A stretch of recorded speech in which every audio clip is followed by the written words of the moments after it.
Call কারখানা, শিবরাম চক্রবর্তী। কারখানা দু রকমের, কাণ্ড কারখানা আর কল কারখানা। কল কারখানাও আবার দু রকমের হতে পারে, কিন্তু সেটা বঙ্কিমের পাল্লায় পড়ার আগে আমার মনে হয়নি। স্কুলের সেক্রেটারি বিনা নোটিশে খতম হওয়ায় রেইনি ডের মতোই হঠাৎ এসে গেল ছুটিটা। বঙ্কিম বললে, রাস্তায় ঘুরে ঘুরে কি হবে, চ তোদের বাড়ি যাই, তোকে একটা নতুন ধরনের খেলা দেখাবো। নতুন ধরনের খেলাই বটে, কিন্তু শেষ পর্যন্ত না দেখলে বোঝাই যায় না খেলোয়াড়টিকে অন্তত। সত্যি বঙ্কিম যে এত খেলাও জানে। নতুন ধরনের খেলা? তাই চল তাহলে। বাবা অফিসে গেছেন বুঝলি, তার বসবার ঘরটা ফাঁকা, মা ঘুমোচ্ছেন তেতলায়, কেউ কোথাও নেই, বেশ পিসফুল অ্যাটমসফিয়ার। আমাদের বাড়ির দোরগোড়ায় এসে বঙ্কিম বললে, হ্যাঁ রে, তোদের বাড়ির টেলিফোন আছে তো রে? না, টেলিফোন করতে হলে আমরা পিসে মশাইয়ের বাড়ি যাই। হ্যাঁ, এখান থেকে প্রায় আধ মাইল হবে। অন্য জায়গার থেকে করলে পয়সা লাগে কি না? সেখানকার অ্যাটমসফিয়ার কেমন? এরকম পিসফুল তো? বঙ্কিমের প্রশ্ন হয়। পিসে অবশ্য এখন আপিসে, কিন্তু তা বলে মোটেই পিসফুল নয়, আমি বলি। বরং পিসি ফুল বলতে পারিস। আমার পিসি রাত দিন সারা বাড়ি চষছেন। হ্যাঁ, তাছাড়া বাড়িটা দুর্দান্ত রকমের পিস্তুত ভাই ফুল, কাঁচা কুচ্চো বাচ্চা কাচ্চা সব। কেউ তারা দুপুরে ঘুমোয় না। আর যাকে বলে অফ আটমস্টফিয়ার, এক একটি ভয়ঙ্কর আবহাওয়া। তাহলে আর সেখানে গিয়ে কাজ নেই, চ আমাদের বাড়ি চ। আমাদের টেলিফোন আছে, তোকে চকলেট খাওয়াবোক্ষণ। টেলিফোনের জন্য না, চকোলেটের খাতিরেই বঙ্কিমের বাড়ি গেলাম। গিয়েই বঙ্কিম টেলিফোন নিয়ে বসলো, অবশ্যই চকোলেটের বাক্স সামনে রেখেই। খেলাটা হচ্ছে এই, বঙ্কিম আমাকে বোঝাতে থাকে। এই হচ্ছে টেলিফোন। টেলিফোনটাকে সে পাকড়ায়। আর এর নাম বুঝলি রিসিভার। এমনি করে ধরতে হয়। রিসিভারটা ও হাতায় ধরে এইবার আমি একটু চোখ বুঝবো। চোখ বুঝে বুঝলি একটা নম্বর আন্দাজ করবো এরপর। যা মনে আসে, যে কোনো নম্বর। রং নম্বর? রং হোক, রাইট হোক, রং বেরঙের যে কোনো রকম হোক না। এই যেমন ধর। চোখ বুঝে রিসিভারটাকে কানে ধরে বঙ্কিম উদাহরণস্বরূপ হয়ে ওঠে। হ্যালো, বড় বাজার 7070। হ্যালো, হ্যাঁ আপনারা বড় বাজার 7070? আপনি কে সেটা জানতে পারি কি? আচ্ছা, দৌবারিক দাস, হ্যাঁ মিষ্টান্ন বিক্রেতা। আচ্ছা ভালো কথা, হ্যাঁ মিষ্টান্ন বিক্রেতা তো, হ্যাঁ ঠিক বলছি। ভালো কথা, আপনাদের দোকানে কোনো পচা সন্দেশ আছে আজ? হ্যাঁ, নেই, সব বেচে বুচে দিয়েছেন? পাড়াতেই করেছেন তো? বেশ বেশ। ও, আমি আমি আপনাদের পাড়াতেই থাকি, পাড়ার ডাক্তার। ভালো করে কেন এখনো কলেরা লাগছে না এখানে, সেই কারণে ভারী ভাবিত আছি বুঝলেন। খুব কষে পচা সন্দেশ চালান মশাই, দেখুন তো। হ্যাঁ বুঝলেন, হ্যাঁ কখনো কদাপি টাটকা থাকতে বেচবেন না, বুঝতে পেরেছেন? হ্যাঁ, আগে পচতে দিন, রীতি মতন পচুক, পচিয়ে তারপর ছাড়ুন। পচিয়ে পচিয়ে বেশ সুপাচ্য করে পাচার করবেন, বুঝেছেন? এই একটা দৃষ্টান্ত দিলুম। তেমন খুব ভালো দৃষ্টান্ত নয় যদিও, দোকানদারদের আমি পছন্দ করি না, পারতপক্ষে এড়িয়ে চলি। ওদের নিয়ে বিশেষ সুবিধে হয় না। ডোমেস্টিক লোক হলেই খেলাটা ভালো খোলে। তবে আজে বাজে কিছু এইভাবে যাবার পর এক একটা এমন মজার লোক কলে পড়ে তখন এসব সমস্ত লোকসান পুষিয়ে যায়, বুঝলি? হ্যাঁ, কেমন খেলাটা তোর কেমন লাগছে? হ্যাঁ, ওর কলের সময় আমার কেরামতি দেখাচ্ছিলাম, একটার পর একটা চকোলেটদের মুখে পড়ছিলাম চোখ টোক না বুঝেই। ধ্বংসাবশেষটিকে গিলে বললুম, হ্যাঁ, না, মন্দ না। হাতে কোনো কাজ না থাকলে আধ ঘন্টা এইভাবে কাটাবার পক্ষে ভালোই তো। হ্যাঁ, ভালোই তো। অবশ্যই অবশ্যই বাবারা যদি টের না পায়, হ্যাঁ, বিশেষ করে আমার মতন বাবা। দে এবার আমাকে দে, আমি করি এবার। হাতে কলমে যেমনটি শিক্ষা পেয়েছি কাজে লাগাই। রিসিভার কানে লাগিয়ে চোখ বুজোতে হয়। আন্দাজ মার্কা একটা নম্বরও বলে দিই। হ্যালো, এটা এটা স্কুল? দয়া করে একটু অঙ্কের মাস্টারকে ডেকে দেবেন। ক্লাসে গেছেন তিনি? আচ্ছা, লাইব্রেরিতে কে আছেন এখন? ইতিহাসের মাস্টার? তবে আচ্ছা, তাকেই ধরতে বলুন। ইতিহাসেরই পুনরাবৃত্তি হোক, আপত্তি কি? হ্যালো, মাস্টার মশাই, আমার ছেলেকে আপনি যা পড়াচ্ছেন তার বলে কাজ নেই। এরকম প্রাইভেট টিউশনি কতদিন থেকে করছেন মশাই? হ্যাঁ, আমার ছেলেকে পড়াবার নামে যা ফাঁকি দিচ্ছিলেন, ছি ছি ছি ছি, সে কথা আর বলে কাজ নেই মশাই। আগে আগে আপনি এ কি কি বলছেন? আওয়াজ আসে রিসিভারে। গলাটা বাবা সুলভ করে আমি ব্রজের ন্যায় গর্জন করি। আর আগেতে কাজ নেই, এই আমার স্পষ্ট কথা, শুনে রাখুন। আপনাকে আজ থেকে আর আমাদের বাড়িতে পড়াতে আসতে হবে না। পড়ানো তো ছাই, যা আমার ছেলের কাছে শুনছি আপনি নাকি তার ঘাড় ভেঙে আলু কাবলি খান, সিনেমা দেখেন, তারপর তার জন্মদিনে পাওয়া ফাউন্টেন পেনটাও একদিনের মতো ধার নিয়ে জম্মের মতো সাবার করেছেন। মেরে দিয়েছেন কি কোথাও ঝেড়ে দিয়েছেন কে জানে, কিন্তু এসব এসব কি?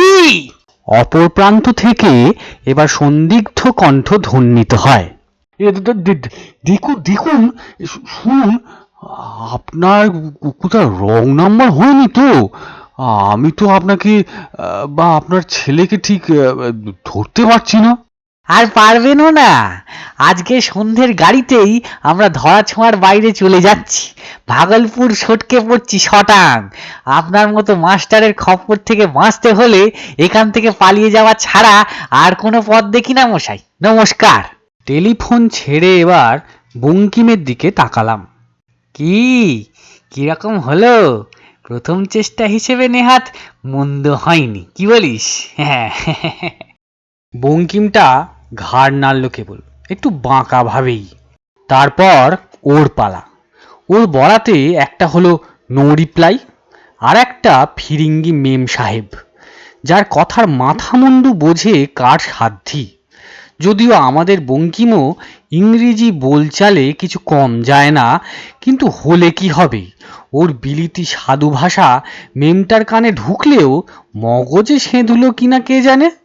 বঙ্কিম বিরক্ত হয়ে তাকে ছেড়ে দিলে। শেষ পর্যন্ত তার টেলিফোনে জুটল এক আরদালি কিংবা চাপরাশি। সে তো স্পষ্টতই ওর মুখের উপর বলে বসলে, আরে ক্যা বুড়বাক মাফিক বাত করতা হে রে, হ্যাঁ? এই ধরনের বাতচিতের পর বঙ্কিম ভারী দমে গেল। রিসিভার ছেড়ে দিয়ে গুম হয়ে বসে থাকলো বেচারা। তখন আমি পাকড়ালাম। প্রথমেই পাকড়ালাম এক নামকরা সাহিত্যিককে। সাহিত্য সম্রাট, জাতীয় উপন্যাস লিখতে তিনি ওস্তাদ। তার উপন্যাসের কাঠামোর কোথায় কোন গলদ তাকে আমি অকাতরে জানালুম। আশ্চর্য, সমস্তই তিনি বিনা বাক্য ব্যয়ে মেনে নিলেন। কিভাবে গল্প ফাঁদলে আরো ভালো হয় তারও কিছু হদিশ তাকে আমি দিলুম। পরবর্তী রচনায় আবার সেগুলো তিনি কাজে লাগাবেন বলে জানালেন আমায়। বঙ্কিম তো গুম হয়েছিলই, এখন আবার আরো গম্ভীর হয়ে গেল। ওর মুখ কালো হয়ে উঠতে দেখলুম।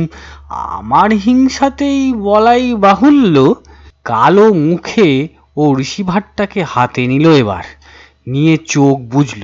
আমি সেই ফাঁকে ওর আর একটা চকোলেটকে মুখের তল্লাটে সরিয়ে ফেললুম। ও চোখ বুজে থাকতে থাকতেই বঙ্কিমের ভাগ্যে এবার পার্ক স্ট্রিটের থানা এসে পড়ল। থানা শুনে আর সে এগুতে সাহস পেল না। ওরে বাবা বলে সে রিসিভারটাকে রেখে দিল তৎক্ষণাৎ।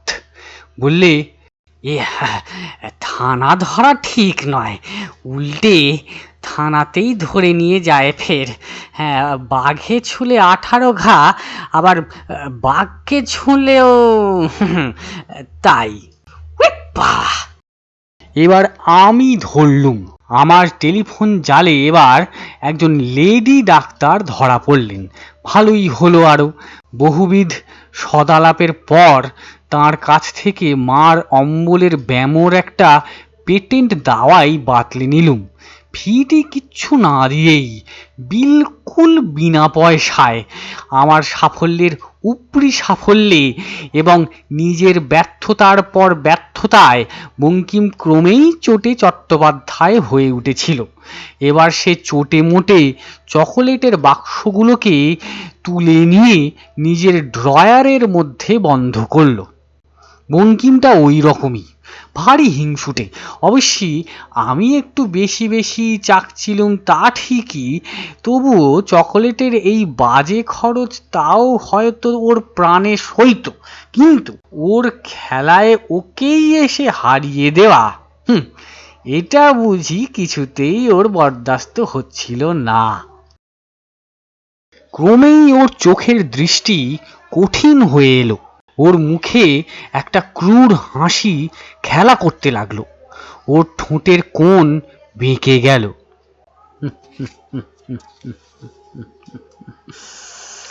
এইবার শেষবার,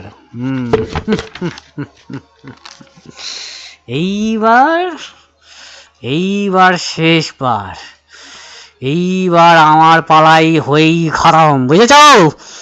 চলো। এই বলে সে রিসিভারটাকে নিজের কানে লাগালো। ও আপনি, এই দেখো দেখি কতদিন থেকেই আপনাকে ফোন করব ভাবছিলুম, ভাগ্যিস আপনাকে আজ পাওয়া গেল টেলিফোনে। হে করবেন না মশাই, যা বলো তাতেই বলুন তো, এদিকে আমার মেলা কাজ পড়ছে। আরে বলছি তো শুনুন না, আপনার ছেলের স্বভাব চরিত্রের কথা না বলে পারছি না মশাই। সমস্ত আপনাকে খুলে বলাই আমার উচিত হবে। হ্যাঁ, এই বয়সেই ওর স্বভাবের ভেতর এত গলদ ঢুকেছে যে আপনাকে বলবো মনে করছি কিছুদিন থেকেই, কিন্তু বঙ্কিম বলেই চলল। বলতে বলতে মাঝে মাঝে বঙ্কিম কটাক্ষে আমার দিকে তাকায়। আমিও ওকে ইঙ্গিতে উৎসাহ দিই, চালাও ভাই, চালিয়ে যাও, খাসা চালিয়েছ ভাই। বাস্তবে কি এমন ফলাও করে চমৎকার করে শুরু করেছে বঙ্কিমটা। সিগারেট, হ্যাঁ সিগারেট তো টানেই, বান্ডিল বান্ডিল বিড়ি ফুঁকে পার করে দিচ্ছে মশাই। হ্যাঁ, সিগারেটের কথা কি বলছেন, সম্প্রতি আবার গাঁজা টানতেও শুরু করেছে। আগে হ্যাঁ, আমাদের খোট্টা দারোয়ানের সঙ্গে। হ্যাঁ, প্রথমে লোটা লোটা ভাঙ ওড়াচ্ছিল, তখন আমি তেমন কিছু মনে করিনি, ভেবেছিলুম এ বন্ধুত্ব বেশি দিন স্থায়ী হবে না, ভাঙের বন্ধুত্ব অচিরেই একদিন ভাঙবে। কিন্তু এখন দেখছি আমার ধারণা ভুল, এখন তা গাঁজাই গিয়ে গড়িয়েছে মশাই। হ্যাঁ, তাই আপনাকে খোলাখুলি সমস্ত জানাতে বাধ্য হলুম। হ্যাঁ আগে, হ্যাঁ না, কেন গাঁজা খায় তা আমি বলতে পারি না, গাঁজায় নাকি মাথা খোলে আর মজা বেশ, সে বলে। আর বলে যে গাঁজা খেয়ে নাকি সে গল্প লিখবে, গাঁজাখুরি গল্প যত, সাহিত্যিক হবে নাকি। আগে আগে কি বললেন? স্কুল? কোথায় স্কুল? স্কুলে দু একটা ক্লাস করেই সে আমাদের দারোয়ানের আস্তানায় চলে আসে, এসে প্রাণ ভরে গাঁজা টানে। হ্যাঁ, এই তো এখনো টানছে তো, সমানে টেনে চলেছে। আমার দোতলার পড়ার ঘরে বসে বিটকেল গন্ধ পাচ্ছি তার, নিজের নাকেই পাচ্ছে। এমন মাথা ঘুরছে আমার যে কি বলবো। হ্যাঁ, বলছি শুনুন না, বলছি একটা কাজ করুন না, আপনি এক্ষুনি একটা ট্যাক্সি নিয়ে চলে আসুন না, হাতে নাতে ধরতে পারবেন। ও বাহাদুর বাহাদুর। এহ, আমি মুক্ত কণ্ঠে ওর প্রশংসা না করে পারি না। হ্যাঁ, কি বলছেন? কাজ ফেলে এখন আসতে পারা আপনার পক্ষে সম্ভব নয়? আজ বাড়ি ফিরলেই ওকে গলা ধাক্কা দিয়ে বার করে দেবেন, তাড়িয়ে দেবেন বাড়ির থেকে এক্কেবারে জম্মের মতোই? তা তা আপনার অভিরুচি, আপনি যা ভালো বোঝেন করবেন, আপনার পাঁঠা তো, যেদিকে খুশি কাটুন, আমি বলেই খালাস। বঙ্কিম হাসি মুখে রিসিভার রেখে দিল। ফার্স্ট ক্লাস, ফার্স্ট ক্লাস, আমি বলে উঠি। একটা ছেলে দফা একেবারে রফা করে জম্মের মতো খতম করে দিয়েছিস তো। আজ স্কুল থেকে বাড়ি ফিরে কৈফিয়ত দিতে দিতে জান যাবে বেচারার। বঙ্কিম হাসি মুখে বললে, বাপস, ওরে বাবা, বাপস রে বাপস, অন্য কারো বাবা না হয়ে যদি আমার বাবা হতো তাহলে যে কি দাঁড়াতো ভাবতেই আমি শিউরে উঠছি। আমি তো ভাই আস্ত থাকতুম না। আমার একটি কথা বলবার আগেই বাবা তো আমার হাড় এক জায়গায় করে রাখতেন, সম্পূর্ণ আলাদা আলাদা করে, সম্পূর্ণ আলাদা আলাদা করে। মাংসের কিমা দেখেছিস তো? সেই কিমার মতোই অনেকটা। তাহলে জেনে রেখো, বঙ্কিম বাধা দিয়ে জানায়, তোমার বাবাই, বুঝেছো? তোমার বাবার অফিসেই এতক্ষণ আমি ফোন করছিলুম। আর কখনো গায়ে পড়ে আমার স্বাদের খেলা মাটি করতে আসবে? হ্যাঁ, এ কি করলি রে?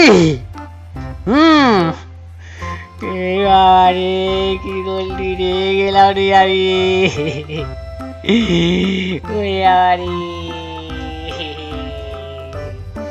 সমাপ্ত।